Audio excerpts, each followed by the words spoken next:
Welcome to Through the Trauma podcast. My name is Amber Larkins, published photographer, storytelling expert, visual artist, entrepreneur, speaker, and coach.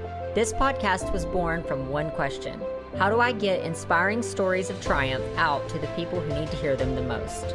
Come with me, enter my world, where lives are getting changed, heroes are getting developed, and greatness is being achieved. Hello, and welcome to another episode of Through the Trauma podcast. I am Amber Larkins, your host, and today I have with me Mr. Logan Hufford. And this is going to be a very powerful conversation because Logan is sharing things that a lot of our society and culture does not really want to share and does not really want to talk about, especially from this angle. He was addicted to porn and is going to share with us kind of what that did to him, what that did to his life, and how he is now overcome this and using it as a ministry to help other people overcome this addiction. So, Logan, thank you so much, my friend, for coming on and sharing with us today. Amber, I really appreciate the opportunity to come on and dive in. Thank you. Yeah, so this is a powerful topic. I think it affects a lot of people. If you look at the statistics, it's definitely says so. What have you looked at as far as statistics and the way that this affects our culture? I'll be honest, I don't pay a ton of attention to statistics because I know the ones that I've seen and they are scary, and I also think that they're low. And what I mean by that is like a 2016 study that was done by Pure Desire Ministries said this is guys in church, that it was 7 out of 10 guys sitting in a church pew look at pornography regularly. And I don't remember how they quantified that, if it was, once a week or what that was, but 7 out of 10 guys attending church regularly looked at porn regularly. Number one, that's people that are self-reporting. Number two, that's 8 years ago. I doubt things have gotten better since then. So like, I don't pay attention, to like changing stats. I know that they're scary high. Cause you can look at different stats that quantify sexual addiction in different ways, but no matter what you're looking at, I like the word you used, effect, because I would venture to say, and most studies that you look at would back this up. More often than not, I mean, bare minimum, more than half of guys walking around, I think, struggle with pornography. And then anyone that doesn't struggle with pornography personally, effect, well, they've got a kid who struggles, they're married to somebody who struggles, they've got a close friend that they're trying to help, right, that struggles, they're dating somebody that struggles. I would say pornography affects, and this might sound like I'm being dramatic, but I mean this sincerely. I think pornography affects every single person on this earth. And that in and of itself is alarming because it is toxic. And I know that so many people will, the culture that we live in, they'll tell us, oh, it's just, you're not harming anyone. It's just entertainment. I do this in my own time. While I can definitely see people like making up that perception in their mind, it's just not true. It's not true.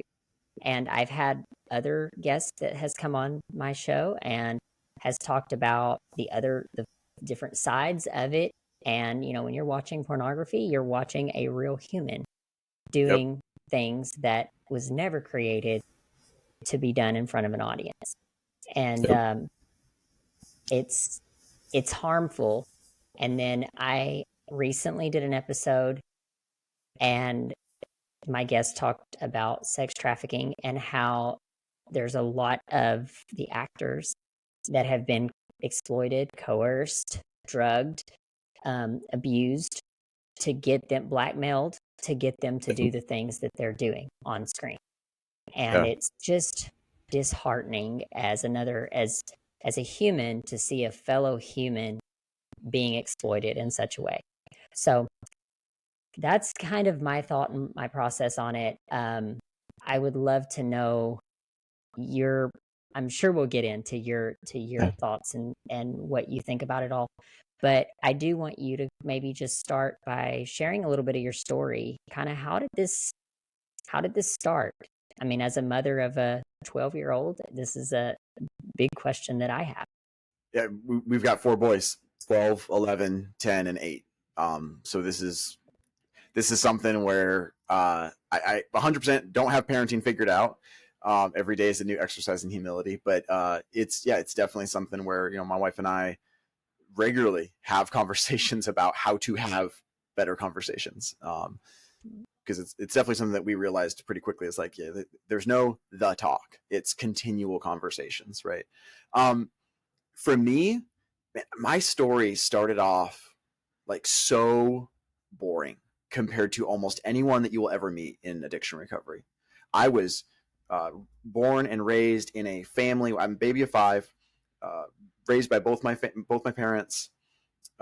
Great infrastructure, going to church every Sunday. Wasn't just a cultural thing, but like we were taught the right things. My parents, for the most part, I mean, they lived out, the things that they taught. They did a great job raising their kids. I always felt cared for. I always felt loved. Like, these are things that I realize now I completely took for granted as a kid. And yet, I was very, very blessed with the infrastructure that I was born into. And I didn't need a traumatic upbringing. I didn't need to be abused. I didn't need some, severe acute tragedy to push me. I went out and I chased after stuff that made me feel good. And I did it progressively, more and more over the course of years. In fact, my introduction to porn, I call it my introduction to porn, and I'll explain why. It technically wasn't even porn. My introduction to pornography was as like a 9-year-old kid. So we're talking late 90s. So there's no iPads and smart TVs. But also, in the house I grew up in, there were no Playboys either. There were no dirty magazines. My introduction to porn was once a year, the giant JCPenney catalog. There's at Christmas time. And I found out that in the middle of that, there's lingerie and bikini photos. And I sought that out, and I didn't know how sex worked. I didn't know how my body worked. I didn't know hardly anything other than I knew that I liked how I felt when I looked at these women, when I objectified these women. So I talk about that as my introduction to porn, even though it wasn't porn, but it was me sexually objectifying pictures of women. And so by that working definition of pornography, it was. And this isn't to put any shame on, my point here is to emphasize it was my actions, right? It was how I chose to use it. Not pointing fingers at, at women or anything like that. It's my choices to sexually objectify these pictures of women. And, within the next few years, that went to seeking out still photos similar to that online, which then graduated to hardcore porn videos, coupled with masturbation. And then I chased after all of this whenever I could get it, which wasn't very often. Pretty sheltered upbringing. Again, didn't have, regular access to the internet and stuff like that whenever I wanted it. So it was pretty rare that I could seek this out, but any chance I could get, I would take without even realizing it. I was planting these seeds. I was training my brain to chase after these dopamine hits, training my brain to take what I wanted when I wanted it. And, the type of porn that I watched got progressively darker. It's not to minimize porn in general, but as you alluded to, there's different types of porn, right? And I chased after things that were more obviously depraved as time went on. The type of porn I looked at when I was 19 was not the stuff I looked at when I was 14. And then my sexual addiction, it went beyond pornography. I started chasing after, I want to do these things in real life. I want to do these things with real women in front of me. And so flirting and seeking out attention and seeing, what kind of response I could get from a girl. I always was very shy with girls. I was always very insecure and felt ugly and felt like girls wouldn't want to talk to me. And so once I was an older teenager, like I'm talking 18, 19 years old, when I finally, I started to get some reciprocation of, okay, that girl kind of likes me. That girl's giving me some attention. And a lot of this externally wouldn't look like anything weird, anything inappropriate, but inside I was trying to feed this part of me that was insecure and feed this part of me that wanted the attention of a girl, of a woman. Well, those muscles that I was exercising, those ways that I was training my brain, that's not going to just go away on its own. So I'm continually doing this. So then when I was 19 years old, I met Carrie, who would become my wife. And these muscles that I'd been exercising, I kept exercising them. And so when we got married, June 4th, 2011, I was 20, she was 21. I had already had multiple sexual affairs. Over the next year, I had more sexual affairs. I hired a prostitute within the first year of our marriage. And this addiction that started out sexually objectifying pictures of women in JCPenney catalogs, that went to, hardcore videos, had now gotten to the point where I'm married. Our first child was born 11 months after we got married. So pretty quickly, I've got a baby. Then we got more babies coming. I've got this beautiful wife that's doing everything she can to be the best wife and best mom in the world. I've still got potentially, I've got access to a great infrastructure of family and church and all this. But I've got this whole double life. And within a year or so, I didn't realize I had a problem before I got married. But once I was married and I couldn't just flip the switch, I couldn't just turn it off. That's when I was like, okay, I keep doing this. I keep doing this. And I didn't know the term sex addict. I didn't know these terms. I didn't know about dopamine hits. I didn't know what this, but I knew that I had gotten myself used to doing things a certain way, and I didn't know how to stop. And it just got progressively worse over the next several years, where this really, really tough balance of, I made my choices and I did this to myself. And yet I also felt like I was trapped in this cave and I didn't know how to get out. And I didn't know if there was a way out of this cave. And that was the life I led for several years, of just hating my life, hating the fact that I'm a husband and a dad, not because of my family, but because they had me. Mm-hmm. And that's a really, really dark way to live. But that is how I lived for several years. First of all, like, my heart breaks hearing you talk, because I'm glad that you brought up that this is kind of how it initiated or started for you. Because as a parent, and I'm sure that you've thought through this as yourself, like, you had JCPenney's magazines. Kids these days have iPads. They have full access to the World Wide Web. And, even while there's things we can put on their devices, what keeps them when they go somewhere else getting on another device? I saw something, I really don't even want to bring attention to this, but I'll just vaguely talk about it. But there was something I saw on a very common platform, hidden, but if you know about it, you know about it, where you can go on a very public platform and see some of the most horrific porn I've ever seen. Like, to the point where I was like, I wish I had not looked. I think this is why we've seen a huge rise in, like, well, I don't know the statistics around this either, but in sex trafficking, because I had another guest point out where there's a demand. There's, somebody has to fulfill that demand, because there's a lot of money in this involved. Yep. So I'm glad that you brought that up, because it makes me think as a parent, like, whoa, maybe I have been naive about some things. And it makes me even more feel like I'm glad we're having conversations like this to bring awareness to this topic.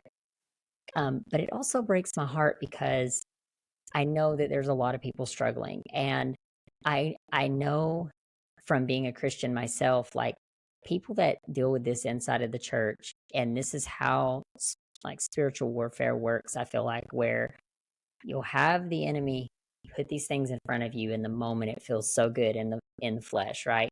And you do these things, but then it's like, as soon as it's done, it's like, now look what a horrible human you are. You're sitting in the pew, like, you're raising your hands to God, you're like worshiping God, you're pretending like you're a family. I mean, it's like that self-talk is enough to drive someone crazy.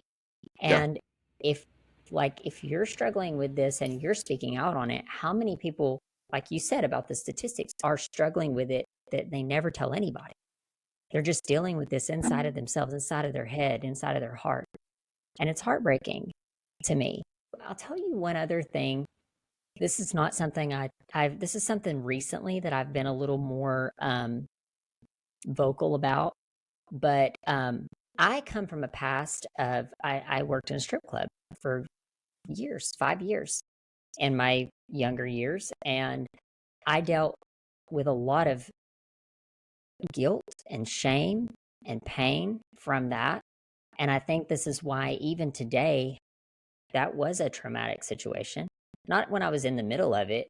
When I was in the middle of it, it was just like you stuff it. It's like, oh, it's fun, like who cares? But when I got saved, it became a real source of contention in my heart. And I think this is why I feel so compassionate about the sex industry in general, like people that struggle with the sex industry or people that are being exploited by the sex industry, because I've been on that side of it. I've not on the same, you and I are on two different sides. I've been on the side where I've seen the destruction that it causes in the girls that are dancing. I've seen the way that they get on drugs because they can't handle going into work every night. I've seen the way that they become alcoholics. They get in with pimps or somebody that's controlling them and taking all their money. I've seen the way they hate men. They become lesbians because they no longer want to be with men anymore. And it's just the whole toxic connection is just, it's heartbreaking to me. So that all of that to say, like, that leads me to this place of like, what do we do? You have a ministry, but collectively as a society, as a culture, like, what comes to your mind when I ask that question? What do we do about this? There's really only one thing that specifically comes to mind, and I'll share that. And before I answer that, I'll be honest, I do struggle with this topic a lot, because, or this question, this broad question as a parent, right, as a man, just as a human, because I recognize, like, a lot of what I do with recovery, a lot of what I'm doing trying to help men get out of that cave, it's trying to help rescue men out of bondage, right? It's trying to get somebody out of a burning building, and there's a need for that, right? There's a value in that.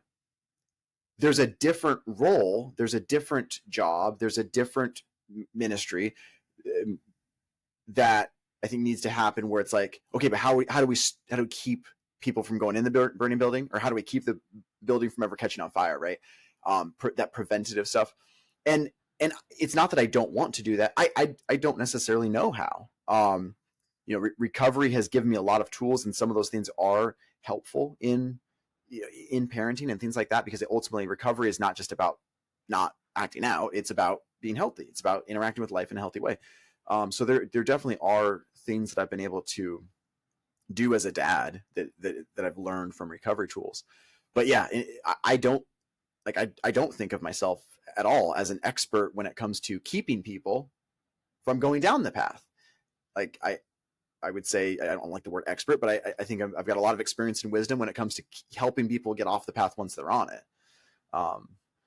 But the thing that comes to mind, and I 100%, I'm not pretending that I've got this figured out, but this is something I'm intentional to do with my boys. This is something I'm intentional, or that my wife is intentional, as their mom, that we do what we can to instill this in our boys, is just the number one lens that we want our boys to look at the world around them through. The number one filter that we want them to use when they're making decisions is these other people around you, whether it's the kid on the playground, whether it's the kid at church, whether it's your brother, whether it's me, whether it's your cousin, the neighbor, whatever, the homeless guy begging outside of Costco, whatever this is, these are humans that were created in God's image.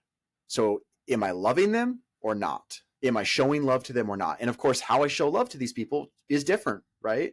How I show love to my wife is different than how I show love to my coworker, and how I show love to, my kid is different than how I show love to some stranger at the grocery store. But am I showing love? Am I showing up the way that Jesus showed up to the woman at the well, to, the people in the synagogue? Like that looked different, right, for different people, but am I showing love?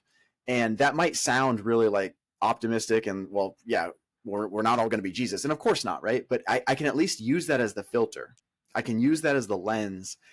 And if it sounds like I'm not answering your question, I'll try to like circle back to this.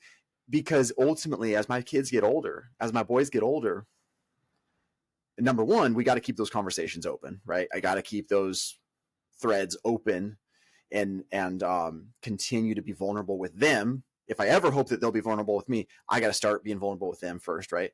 So my wife and I both do that. But then having these conversations centered around showing love to others. Because if you're, my boys are 12 through 8, when they're 13, 14, 15, 17, 20, my hope is that, okay, when they start having a romantic interest in a girl, when they have an attraction to a girl, okay, are you showing love to her? And like I just alluded to, I mean, like that's going to look different at different ages and different relationships. But are you showing love? Are you treating this girl the way that Jesus would have treated a girl? And at least as a frame of reference, I'm not saying that's the solution, but that's a solution that I'm pretty intentional about trying to instill in my boys. Yeah, it depends on the person's convictions, obviously. And I think that just to add to what you're saying is just have people think. Like, there's a big deficit these days in people thinking. And I mean, like, really, Not people, I wrong. mean, it's the culture and the media and the things that we're exposed to that kind of teaches us to live in a place that, it's like it's not necessary to think. It does it all for you, right? Everything's done for you. But at the end of the day, there's value in that. And when like what you just described, that that's hurting another person. You understand compassion. It's almost like a chess game, like seeing the moves before you get there, like making several moves Right. before you see the final move or whatever. It's like, if you can create this idea in people's minds that this is going to create toxicity, turmoil, and trauma in their life, it's going to destroy everything that they're building. It's like swimming upstream, like you're trying to build a happy life, a healthy life, healthy, boundaries and things. And it's like constantly pushing you backwards. I think if people can think through that, that does a lot. Getting people to think through it is what I don't know how to do either. Obviously, this is I'm very passionate about this topic, but I want you to share with us, just because I do, about your story specifically, because I think this could help some people. Like, what does that look like when you realize you have a problem? Did it take your wife finding out about these things, or did you come and confess to her, and then what was her response through all of this? Yeah, it was an evolution over the course of several years. So when we first started dating, I told her that I struggled with porn. And to that point, that was the truth. Like, now, had I planted seeds in terms of yeah, but I didn't even realize that I had any issues other than, I look at porn and I don't want to look at porn. So she knew that. But like, yeah, never confessed anything leading up to our wedding, and truly just believed this idiotic lie that, well, okay, but like once we're married and we'll live together, and I'll become a good guy. I'll calm down and I'll be a good husband, and which ridiculously foolish thing to believe, but I thought that. So then, okay, now we're married. Now I'm continuing to do it. Continuing to cheat on her, not just with pornography, which is cheating, but also with physical sexual affairs. So then about 6 months after we got married, so she's pregnant with Elijah, our oldest, been married for 6 months. And I had several, I don't know if it was 2 or 3, but I had more sexual affairs, and I wrote her a letter. And I confessed the sexual affairs that I'd had.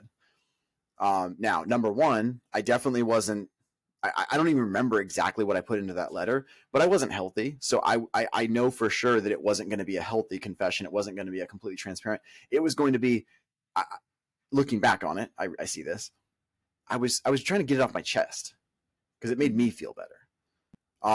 Now, I did believe as I wrote this letter, I thought that I was all done. I thought that just like I thought I was going to stop when I got married, I thought I was going to stop once I wrote this letter. And that was not the case. But I wrote this letter, shared it with her. And I mean, she was absolutely devastated and shocked, heartbroken. And of course I'm so sorry and I'll never do it again. And on some level, I did think that I was telling the truth when I said that. But did my infrastructure change? No. Did I invite accountability with other men? No. Did I change jobs? Which is like not blaming anything on my job, but I was a car salesman. Most of my addiction was centered around, I would build a relationship with people. And if it was a woman, especially an attractive woman, I would see what I could get. I would go fishing, I'd call it. I'd throw out a text, throw out a flirty comment, and see what kind of response. And if they rejected it or ignored it, then I would just like play it off like, oh, just being silly, just being goofy. But if they gave me something back, then I'd go one step further. I'd go once, and then if I could go all the way to sexual behavior, then I would take that. If I could get sexual texting, I would take that. If I could get, emotional, some emotional affair, even if it wouldn't get physical, I'd take whatever I could get, squeeze the predatory juice out of the relationship, and then I move on. And I got very skilled as a predator, and that's how I would operate. And so, and I don't use these words lightly, because ultimately that's what I was. That's what I trained myself to do. And so, as a car salesman, I working at a car dealership, like not a healthy environment. Again, not pointing fingers at my environment, but it wasn't a healthy environment for sure. I could have changed jobs, right? I could have done all these different things, but I didn't do anything differently other than just I wrote the letter and confessed, partial confession, and eventually, had more affairs. But that started this cycle of every time I would have a physical affair, I would confess to my wife. I wouldn't confess all the flirting. I wouldn't confess all the porn. I would confess the big bad stuff that made me feel the worst. And what I know now through recovery is what I was doing was I was giving these, we call it staggered confessions, and I was vomiting on her. Because when you're sick and you're nauseous, it does feel good eventually to throw up, right? Getting rid of all the crap in your stomach. It doesn't feel good to get thrown up on, but that's what I would do to Carrie, is I would vomit on her, confess to her, and then I walk away feeling better because I still had plenty of secrets buried, but the worst of the worst secrets I got rid of. And so it was just a different manifestation of selfishness, of emotional abuse, of me controlling the situation, controlling the narrative, controlling how much she knew and how much I would tell. And that continued for several years. And then in 2015, I had another affair.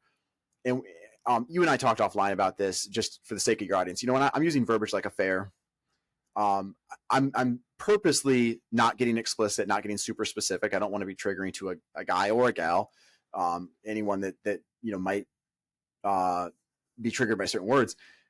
These were, generally speaking, one-time physical encounters.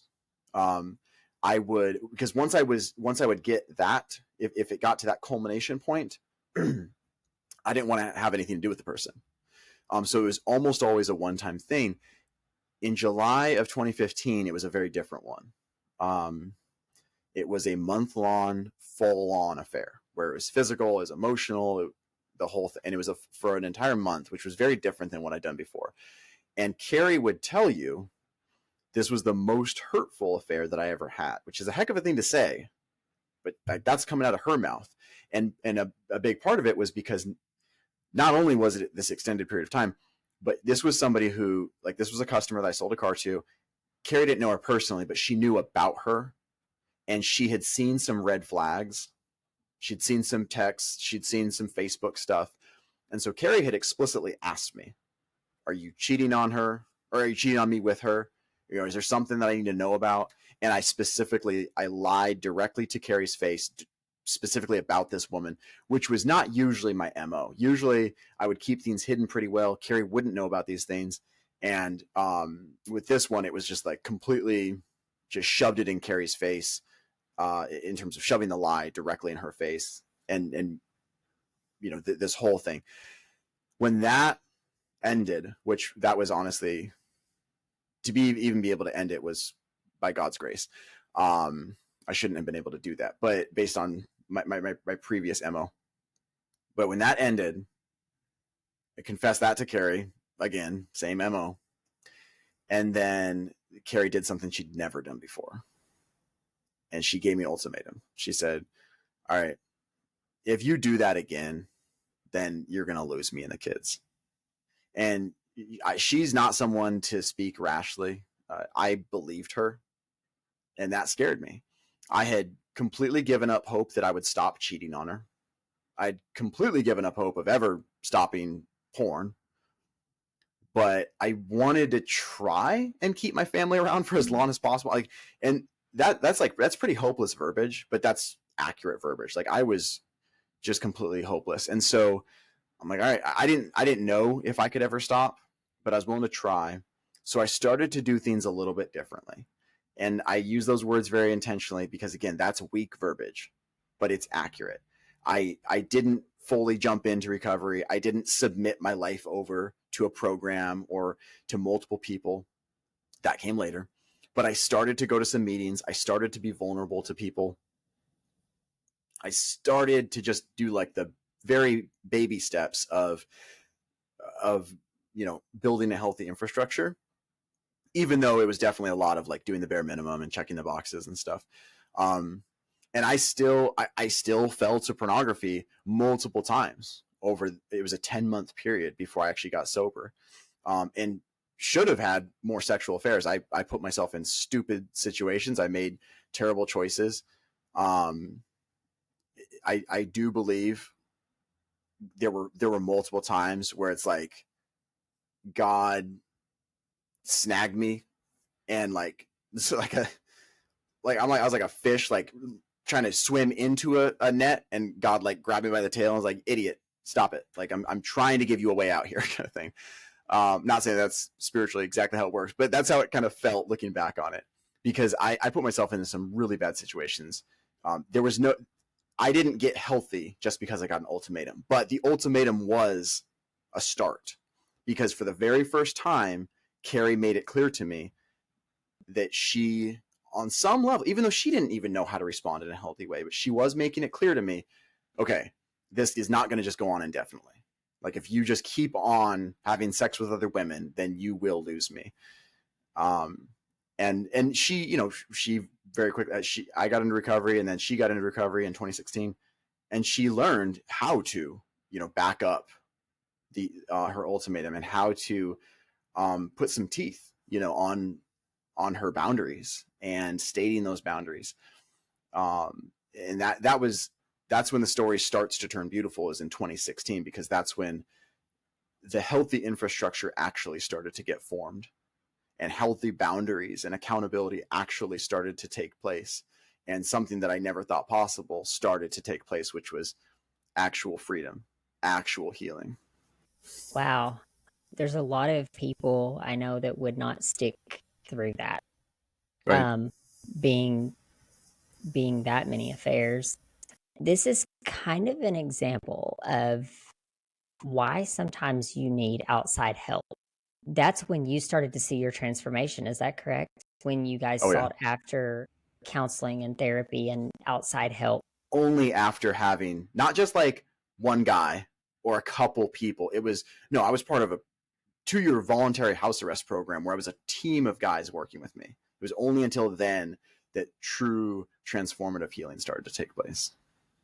So do you think when someone is overcoming an addiction like this one, do you think that it takes almost like a full detox, which is basically what that was? Yeah, it absolutely, what I need to have happen, because if I have an addiction, if I have this double life, what I've done is I call it like an exoskeleton. I've built this exoskeleton around me. And people get into addiction for different reasons, and there's different, but this is generally a true thing, and it was definitely the true thing for me. This exoskeleton, of course, was not healthy. It felt kind of like it served me at points because it helped me not have to feel stressors of life, because I'd have a bad paycheck at work and I'd go, meet up with a prostitute. I would have a fight with Carrie, and I'm not blaming anything on her, but like I'm struggling with my emotions. Okay, I'm gonna go flirt with a customer. That's how I dealt with life. So it helped me in a very, very unhealthy way. It helped me cope, right? And ultimately, that's generally what addiction is. This exoskeleton, but it goes beyond addiction. It's how I deal with life. It's anger. It's pride. It's manipulation of people all around me. Not just for sexual stuff. It's just in general. My exoskeleton was my MO for dealing with life, for interacting with the world around me. That exoskeleton was not going to go away by meeting with a guy one every now and again. It was not going to go away even just by stopping my acting out. It was going to take a recovery program that completely stripped away my exoskeleton, like completely gutted out my routines and my way of living, and then rebuilt new ways of living, new routines. Now that manifests differently for different guys. There are some guys in the program that, their mentor's been like, hey, based on your story, based on your experience, if I'm going to work with you, you're going to have to change jobs.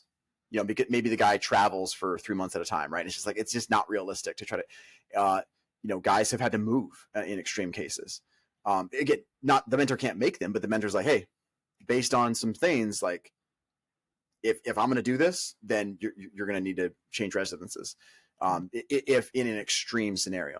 In almost every scenario, though, I have to, like for me, I had to take selfies when I would get to work, and take a selfie if I went to lunch.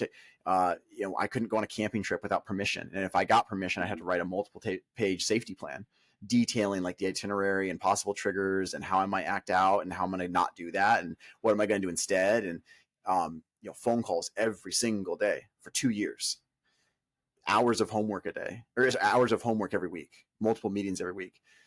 So it was not taking recovery with an eyedropper and adding like a dose. It was, no, recovery is going to be a central pillar of my life, and I'm going to build life around it. I'm going to build routines around it. And I needed that. And I think any guy that is as broken as I was, any guy that's broken enough to show up to a meeting and say, hey, I'm so-and-so and I'm an addict, then you probably need to do the same thing. You need to gut out your life and then rebuild a new life around recovery. I mean, I love that, because this is the sort of thing that can push people into committing suicide. Going back to my own story, when I walked out of that club for the last time and I said, this is it, I was on the verge of suicide. I was ready to kill myself, because that's where I had gotten. It was so miserable in my life. And for me, it was, I had to make a decision.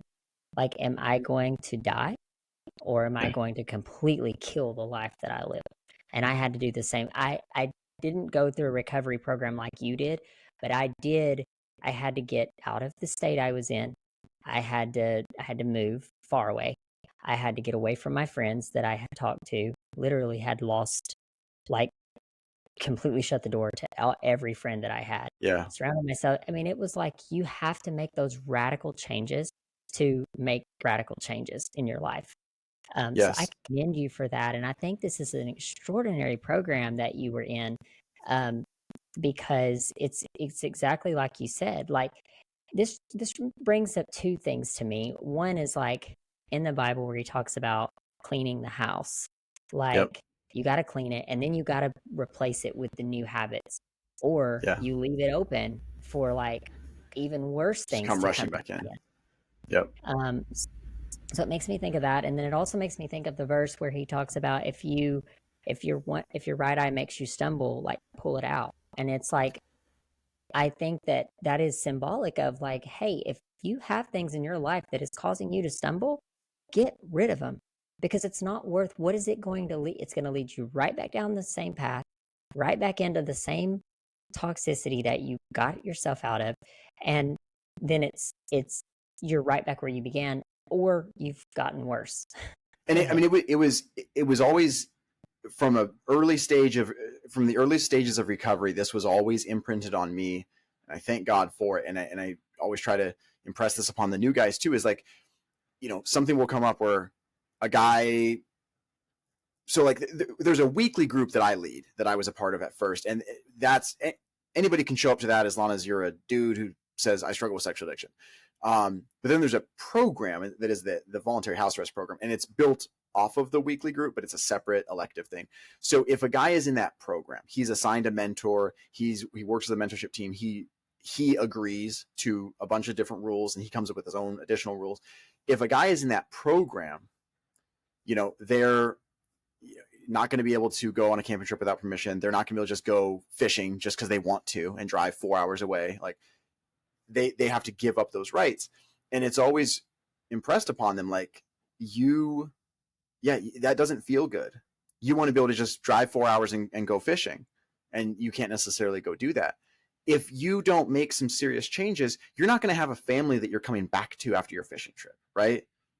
So how about you give up some freedoms for right now? Because my mentor would always remind me, you're not going to have to do this forever. Like, you should have accountability forever, right? You should have healthy living forever. You're not going to have to live by all of these rules necessarily forever, but you're going to do it for right now so that you actually have a family to come back to for the rest of your life. And that is the key thing. I mean, I talked to a guy, I remember a few years ago, I always remember this conversation.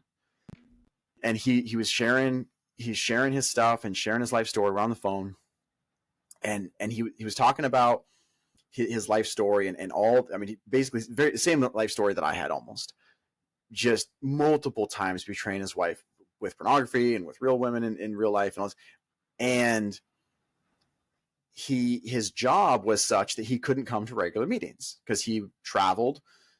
In Alaska, common job is to work up on the slope, and you're flying up there for 2 weeks, 4 weeks, 6 weeks at a time. And I remember talking to him, like, based on what you're saying, man, I think you might need what I needed. You might need that program, but you're not going to be able to do that job. And he's like, well, you know, income and this and that. And I, logically, as a human, as a guy, I get it. That's a tough call. That guy, within a couple years, lost that job, lost his family, now has none of that. And that's a real example. And it's not to put shame on that guy. That's what's going to happen if I don't submit myself to, you know, to a new infrastructure, right? To letting that exoskeleton get ripped apart. Now, maybe in every case is different. So maybe, like, my wife wouldn't leave me, in which case then I'm going to just continually abuse her for years and then continually traumatize everyone in my household. But no matter how it plays out, pain and trauma and destruction is only going to get progressively worse unless very real changes are made. Do you have any advice? I know you work specifically with men, but do you have any advice for women that possibly struggle with porn addiction? This is a complete new frontier.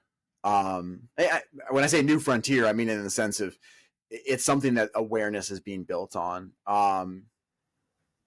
There are very few resources, relatively speaking, for guys, and there's way less for women that struggle with sexual addiction. So that I don't have a lot of resources in terms of specifically for women. I actually just had a conversation just a few weeks ago with a gal who, now I want to be careful. I'm not trying to, because she doesn't do this as her job or as her ministry even. This is just her personal story. I'll put it this way.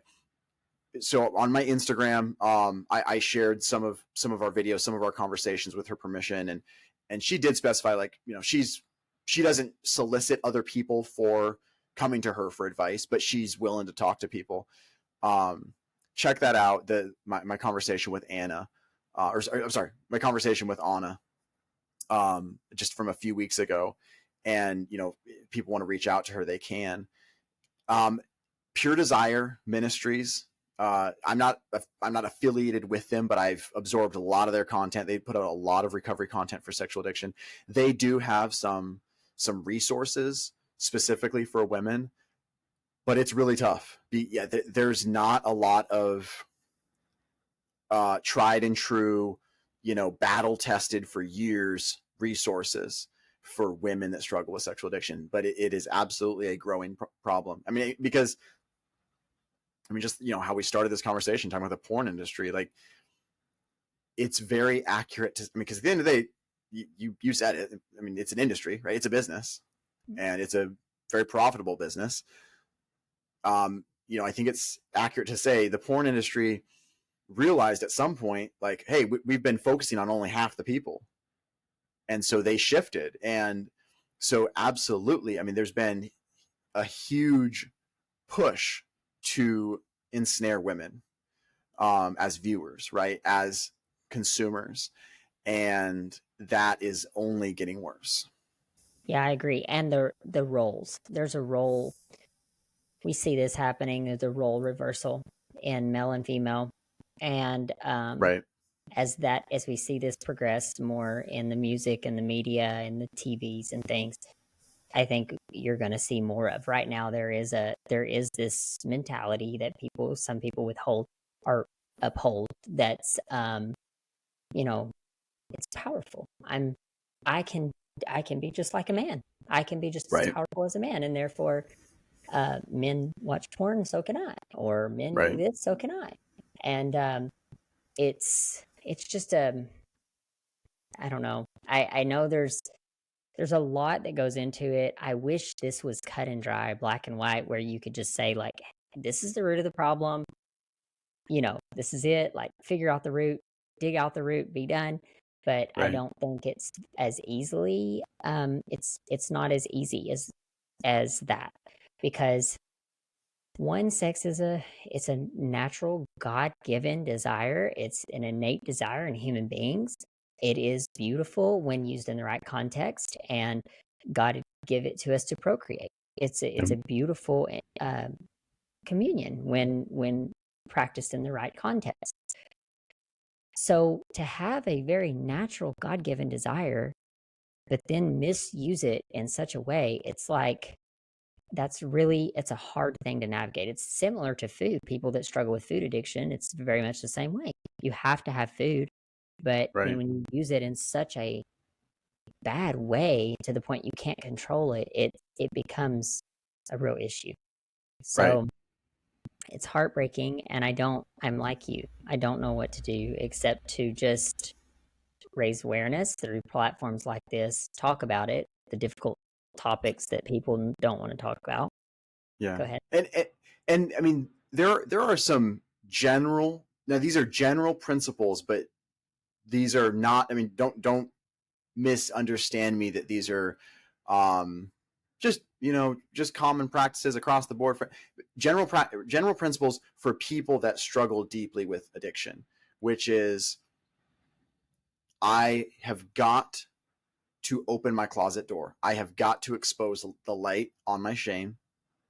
So that's number one. Now, that doesn't mean that I build up the courage and then I make a Facebook post necessarily and just like bear it to the world, right? That could possibly be very damaging, very, very hurtful. But, to people that care about me, that are trusted, and that themselves are healthy enough or strong enough to hear my story. I mean, one of the many, many blessings of recovery is I can share the worst of the worst. I can share the darkest points of my story.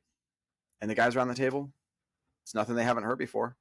And that's not hurtful. Like, they recognize that it's, my story is my own, but it's not going to shock them. It's not going to offend them. They're not going to be like, oh my gosh, dude, you really are a screwed up dude. Now I've heard some stories that, I mean, there's a guy that went to prison for his crimes, and I know his testimony. Now, it's a very powerful testimony. This man has completely given his life over to God, to godly infrastructure, to godly men, and we're talking several years of completely transformative healing and healthy living ongoing. But his testimony, the first time I heard it, it was hard for me to hear. It was hard for me to sit in that room. And yet even then, it's like, but I know my own darkness, right? I know the other darkness of other guys. You're not necessarily going to have a group the exact same as what I was blessed to have, right? But you can find people who love you enough, who care about you enough to hear about your shame, to hear about the things that you've done that have brought shame, right? And that as like a first step. And then of course, in different regions and different cities, I don't know what is available to you, but there are resources available. I mean, I live in Alaska. It's not exactly the way it's portrayed in cartoons. Like, I don't actually live in an igloo and get to work with a sled dog, but we don't even have 1 million people that live in the entire state, right? There's like one real city in the entire state, and yet there's resources here. I promise you, there are resources available. There are therapists specifically trained for sexual addiction. There are therapists specifically trained for sexual betrayal trauma. There are recovery groups specifically for these things. And as much as I always will preach on in-person is best, in-person connection is best. But, if you live in the middle of nowhere and you're 2 hours away from the nearest town, okay, well, like, that's one of the blessings of technology, right? I mean, just the same way that you're able to listen to this and watch this. Okay, well, you can join a Zoom group, right? You can join an online group.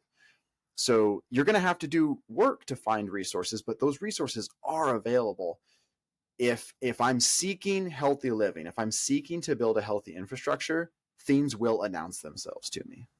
Yeah, I think that's awesome. And I will just add, and it's like you and I did talk about this before we jumped on to the recording, but I don't tell people this is a Christian podcast, but I do point people in the way that I think that they can find help. Right. And I do truly believe that transformation, when you truly look at transformation, there is no better transformer, someone that transforms people other than God. There really is not. And that is what he does. And he takes these stories that is like, and I'm speaking from experience because it's happened in my life. He took this story that was like the worst shame because I had customers that would come in. And when I finally got saved, I thought to myself, these guys were coming to see me and they were probably spending money that should have been spent on their kids, should have been spent on their wives. How many marriages did I destroy? Like, I wore the weight of that. I carried it actually for years and years and years. I carried the weight of that on my shoulders. And it took a long time, even after becoming a Christian, for God to really begin to show me, you don't have to wear the weight of that shame anymore. Like, I took this story, something that you chose. You put yourself into that situation. You chose that. But I took it and I made it beautiful. Now, I can't say that this podcast wouldn't be here if I didn't experience what I experienced. I can't say that I wouldn't be the person I am or affected, like be aligned with the people that come to me for help or, for compassion or just empathy if I didn't experience the things that I experienced. And I for sure wouldn't see the other side of it. I would not, people that have never been into that industry, it's hard for them to really see. Again, it looks almost innocent, like, it's just fun. Our friends, we're just going to go to the strip club every weekend. It's not a big deal. It's not a big deal until you see that what's happening on the other side of that. Yeah. It's just heartbreaking. Yeah. So before we wrap up here, I do want you to maybe just tell people, like, I know you spoke about some resources. If you have any others, then please share those. I actually have some resources, some other podcasts that I did with specifically a porn recovery coach, and he's gotten amazing results.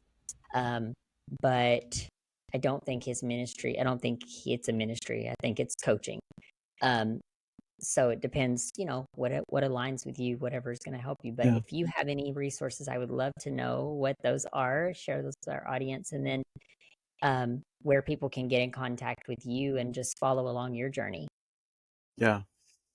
The best way to contact me or to hear more of my story, hear more Insights that God has blessed me with is on Instagram, and I'm at No Longer in Bondage. So no period, longer period, in period bondage. Of course, my name, Logan Hufford. But if you just search for No Longer in Bondage, it'll pull me up, even if you don't put the periods in there. I do usually a couple of videos a day of diving into my story, diving into recovery tools, specific tangible applications. You're not going to find, B-roll of me sipping a coffee with like a trendy 3-word motivational phrase. Like, not trying to throw shade at Instagram, but it's like that tends to be a lot of stuff. Like, this is, I'm getting to the meat of it. I'm going to dive into, hey, what does addiction look like? What does recovery look like? What does healthy living look like? What on a tangible, concrete level, what does this stuff look like? I don't focus too much on sexual betrayal because obviously I don't want to speak for other people, but I mean, I'll give examples of like, hey, what did it look like for me as the perpetrator, right? What does gaslighting look like? What does it look like for me to manipulate my wife, to manipulate other people? And how can you counteract that? How can you respond in a healthy way? So all of this stuff, I mean, that's what my Instagram is. It's not just like my personal family page. It's specifically for, trying to help build awareness and help be a part of somebody's healing journey. And that, I mean, that maybe that's the perfect way to kind of pass it back to you is, if somebody is seeking resources, is seeking help, I mean, trust me, this is not an area where there needs to be competition. Like, I've had guys reach out to me from Florida, from London, from literally all over the world. Couple guys, a guy from Gambia, like all over the world.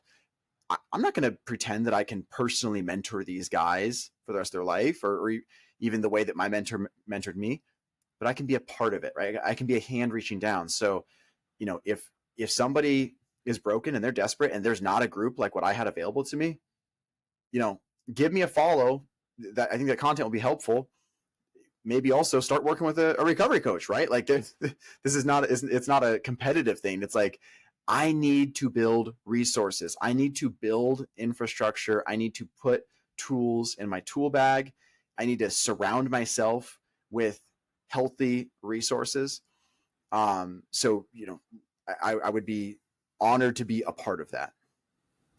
I love it. And I can tell, Logan, you've got a big heart for this.